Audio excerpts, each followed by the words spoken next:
ಕಲಿಯ ಸನ್ನಿಧಾನ, ಪತ್ನಿಯ ಸನ್ನಿಧಾನ ಇರೋದರಿಂದ ಗಂಡ ನಮಸ್ಕಾರ ಮಾಡಿ ಕೇಳ್ತಾ ಇದ್ದಾನೆ ಅನ್ನೋ ಕಾಮನ್ ಸೆನ್ಸು ಕೂಡ ಬರಲಿಲ್ಲ. ದೀರ್ಘ ದಂಡ ಹೊಡೆದ ಮಾತೇ ಇಲ್ಲ. ಕೇಳಿದ್ದಾಗಬೇಕು, ಬೇರೆ ವರ ಇಲ್ಲ, ಇದೇ ವರನೇನು.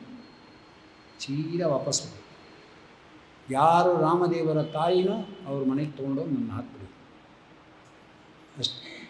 ಸುಮಂತು ರಾಮನಿಗೆ ವಿಚಾರವನ್ನು ತಿಳಿಸ್ಬಿಟ್ಟಿದ್ದಾನೆ. ಮನೆಯಲ್ಲಿ ಚಿಕ್ಕ ಮಗು ಹೀಗೆ ನಡೀತಾ ಇದೆ ಗಂಡ ಹೆಂಡ್ತಿಗೆ ಅಂತ.